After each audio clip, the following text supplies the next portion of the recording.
Honestly, I don't even want to talk about moving to Texas right now. I don't want to talk about getting lost. I don't want to talk about learning this bus system. I don't want to talk about the fact that I miss my mama. I don't want to talk about how I miss my kids. Hell, I don't even want to talk about the people that I know I'm not supposed to miss. Because compared to what everybody else is talking about right now, none of that feels important. Everybody's arguing about Carmelo Anthony. Everybody's arguing about self defense. Everybody's arguing about guilt, about innocence, about what should have happened, what shouldn't have happened, who is right, who is wrong. And honestly, I don't have anything to add to that conversation. Because that's not the part that keeps bothering me. What keeps bothering me is something else. What keeps bothering me is this idea that if we could just get our children into the right schools, the right neighborhoods, around the right people, then somehow they'll be safe. As if proximity to whiteness itself is protection. As if success can stop tragedy. As if respectability can cancel chaos. As if everything, doing everything the right way guarantees anything. And maybe that's what I want to talk about because I just left everything familiar behind chasing opportunity. And there's nothing wrong with that. Parents do that every day. People move every day. People sacrifice every day. People work themselves half to death every day because they believe they're building something better. But if this case has reminded me of anything, it's that life doesn't care about our plans. And maybe we've been living a lie.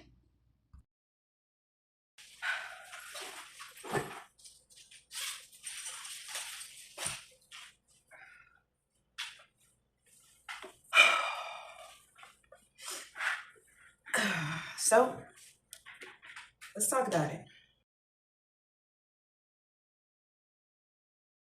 Now, before anyone starts typing, no, I'm not saying don't move. Obviously, I just moved to Texas. I'm not saying don't chase opportunities, and I'm damn sure not saying that I don't want better for your children. I'd be a hypocrite if I said that. People move every single day for a better life.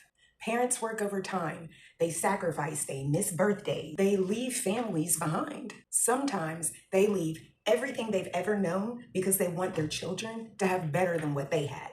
And there's nothing wrong with that. I respect that. What I'm questioning is something much deeper. See, ever since this case happened, I've been seeing the same conversation over and over and over again. See, this is why you don't send your kids to white schools. Or this is why you gotta move to better neighborhoods. Or this is why you get away from those people, right? And every time I hear it, something just don't sit right with me. Because underneath all of those conversations is a whole other belief. One that we don't always say out loud. That if we can just get close enough to whiteness, we'll finally be safe. That if our kids go to predominantly white schools, they're somehow insulated from violence or bad decisions, from tragedy, from becoming a headline. But where did we get that idea? Who told us that proximity was protection? Because history doesn't support it, reality doesn't support it, and this case doesn't support it either. Now, before anyone twists my words here, I'm not saying integrated schools are bad. I'm not saying that all white schools are dangerous. I'm saying that schools are made up of people. Neighborhoods are made up of people. And people are unpredictable. And no zip code on this earth can promise your child that they'll never have the worst day of their life. That's a promise that nobody can make. Not a politician, not a school district, not a realtor, not even a parent. And maybe, just maybe, we've been chasing symbols of safety instead of accepting that safety itself has its limitations.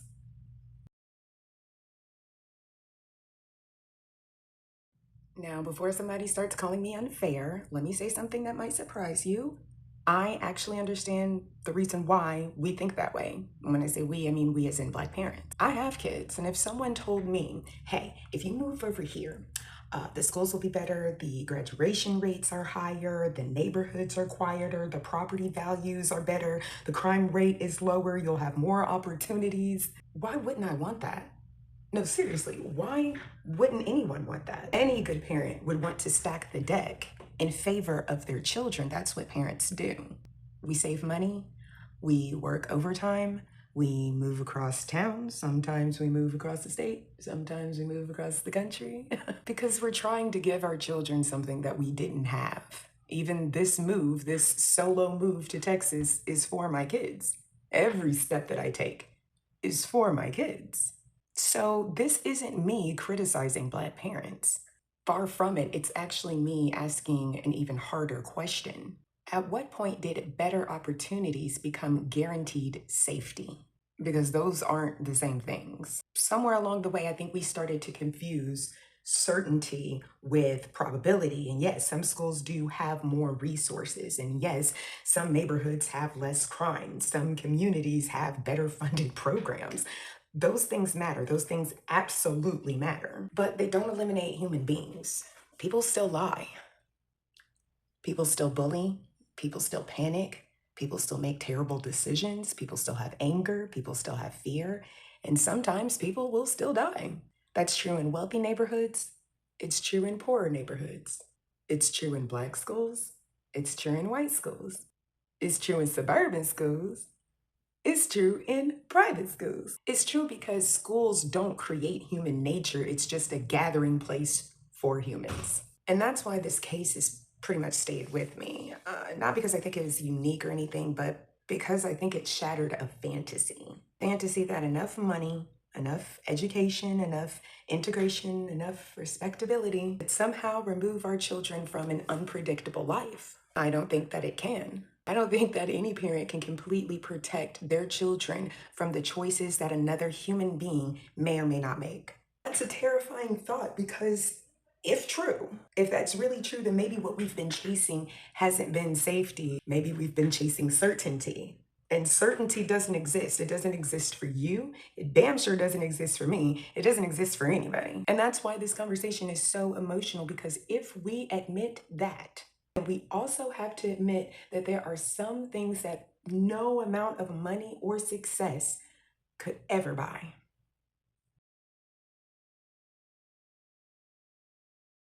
I don't think Black parents just woke up one day and decided, ooh, white schools are magical. That's not what happened. That belief actually has a story, and history matters. For generations, Black Americans were denied access to schools, neighborhoods, businesses, and institutions simply because they were Black. So naturally, when those doors finally started to open, people wanted in. Who wouldn't? If one school has newer books, more teachers, safer buildings, better funding, of course those parents would want access to that. I would want access to that. But somewhere along the line, access quietly became aspiration, and aspiration slowly became belief. The belief that being closer to white institutions actually meant being closer to safety, closer to success, closer to acceptance, closer to opportunity. Now, don't misunderstand me. Opportunity absolutely matters. Resources matter. Good teachers matter. I'm never going to argue with anyone otherwise. But here's the question I keep coming back to. When did we stop seeing those things as tools and started to see them as protection? Because they're not the same thing. You can give a child every single educational opportunity available in the entire world. They're still going to have to walk through life amongst other people. People who can be kind, people who can be cruel, people who can make one terrible decision that changes dozens of lives forever. No school can remove that reality. No neighborhood can erase it. No amount of money can buy immunity from it. And I think that's why this case has been sitting so heavily with me, because I think a lot of us are grieving more than just one thing. We're grieving tragedy, but we're also grieving an illusion here. An illusion that if we were to just get our children into the right environment, then somehow we would finally outrun history, finally outrun racism, finally outrun violence, finally outrun loss. But history has never worked that way. History has always found us.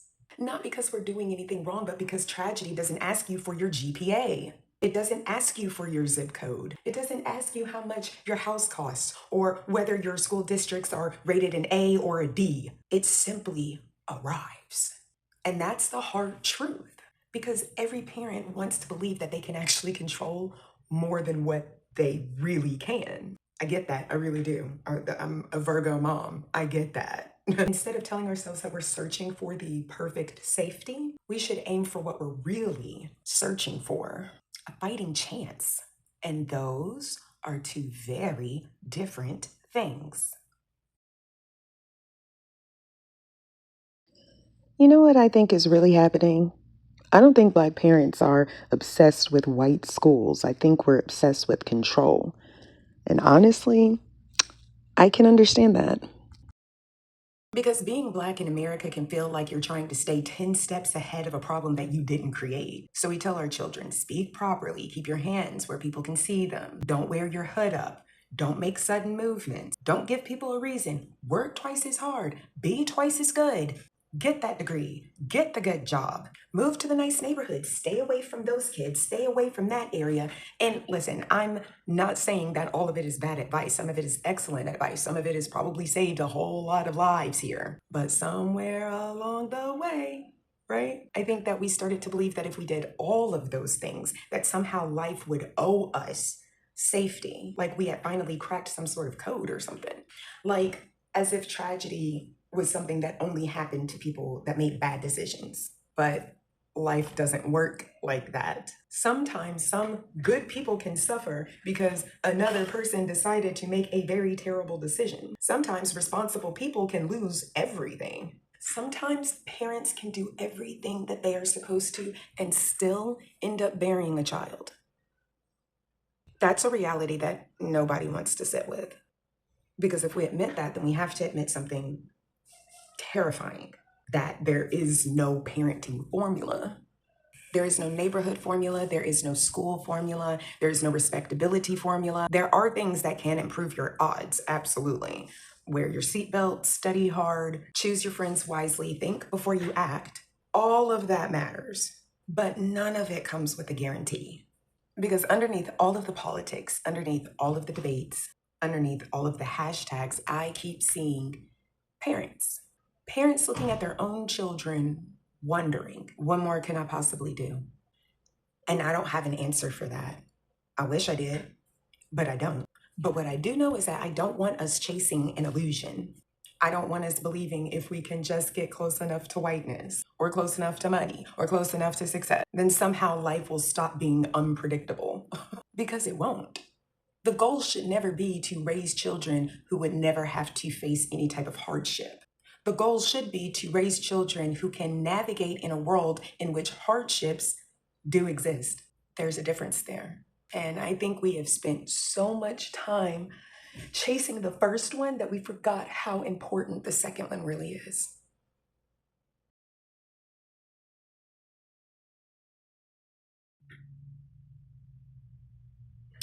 You know, the older that I get, the less interested I am in winning arguments.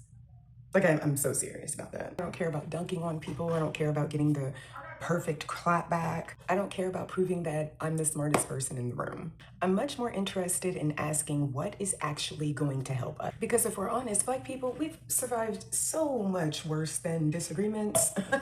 We've survived slavery, we survived segregation, we survived lynchings, we survived legal discrimination, we survived being told we weren't intelligent enough, civilized enough, human enough, and somehow we're still here. So when I think about Black children, I don't spend my time asking how do we make sure that nothing bad ever happens to them, because I don't think anybody can answer that. Instead, I ask a different question. How do we prepare them for reality? How do we teach them confidence without arrogance, strength without cruelty, compassion without becoming naive, discernment without teaching them to fear everyone? How do we raise our children to know exactly who they are in a world that insists on telling them, us, who we are and what we're about? Because that's a much heavier and harder conversation. It's a lot easier to talk about schools. It's easier to talk about neighborhoods. It's easier to talk about statistics, but character follows you everywhere. Whether you grew up in Milwaukee, Wisconsin, or Murfreesboro, Tennessee, or Houston, Texas, or New York, or Los Angeles, character gets on the bus with you. Character walks into the classroom with you. Character walks into that office with you. Character walks into conflict with you. And no school can just hand that to you. No neighborhood can manufacture it. Parents, family, community, faith, mentors, experience, those are the things that shape character, not just a zip code. So when someone asks me, what should Black parents do? I don't have some revolutionary answer. Love your kids. Tell them the truth. Tell them history. Teach them how to think, not what to think. Teach them courage. Teach them accountability. Teach them that the world can be both beautiful and dangerous at the exact same time. Because both things are true. And if they're able to understand that, then maybe, just maybe, we're giving them something more valuable than the illusion of safety. We're giving them wisdom. And wisdom travels a whole lot further than an address ever could.